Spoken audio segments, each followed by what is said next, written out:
नमस्कार दोस्तों। आज हम सुनेंगे तुलसी विवाह की कथा। एक बार शिव ने अपने तेज को समुद्र में फेंक दिया था।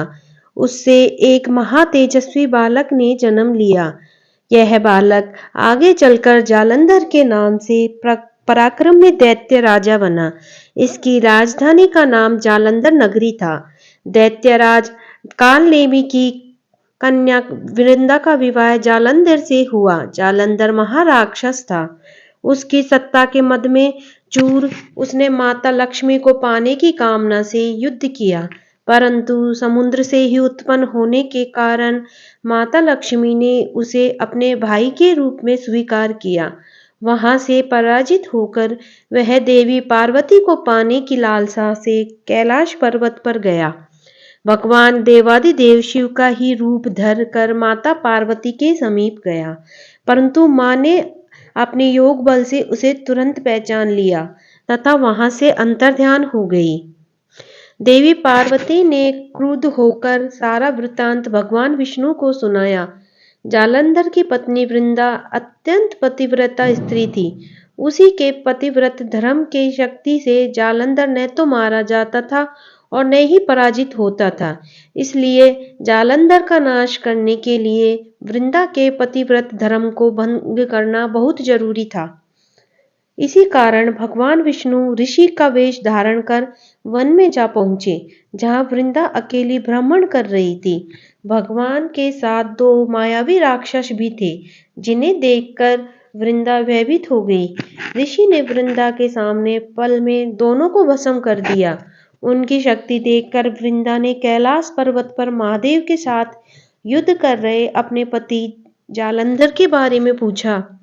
ऋषि ने अपने माया जाल से दो वानर प्रकट किए। एक वानर के हाथ में जालंधर का सिर था तथा दूसरे के हाथ में धड़।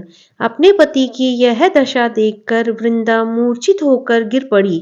होश में आने पर उन्होंने ऋषि रूपी भगवान से विनती की कि वह उसके पति को जीवित करे। भगवान ने अपनी माया से पुनः जालंधर का सिर धड़ से जोड़ दिया, परंतु स्वयं भी वह उसी शरीर में प्रवेश कर गई। वृंदा को इस छल का जरा आभास न हुआ। जालंधर बने भगवान के साथ वृंदा पतिव्रता का व्यवहार करने लगी, जिससे उसका सतीत्व भंग हो गया। ऐसा होते ही वृंदा का पति जालंधर युद्ध में हार गया। इस सारी लीला का जब वृंदा को पता चला तो उसने क्रुद्ध होकर भगवान विष्णु को शिला होने का श्राप दे दिया तथा स्वयं सती हो गई। जहां वृंदा भस्म हुई वहां तुलसी का पौधा उगा।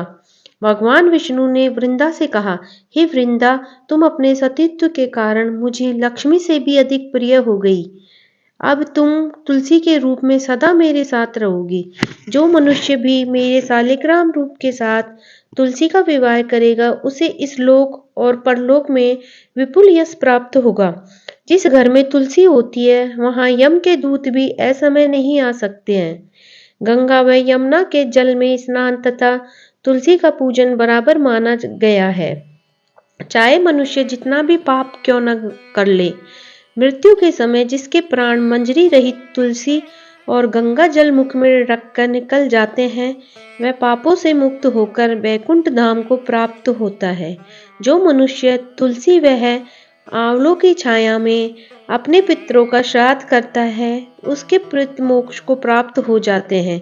उसी दैत्य जालंधर की यह भूमि जालंधर नाम से विख्यात है। सती वृंदा का मंदिर मोहल्ला कोट किशनचंद में स्थित है। कहते हैं इस स्थान पर एक प्राचीन गुफा थी जो सीधी हरिद्वार तक जाती थी।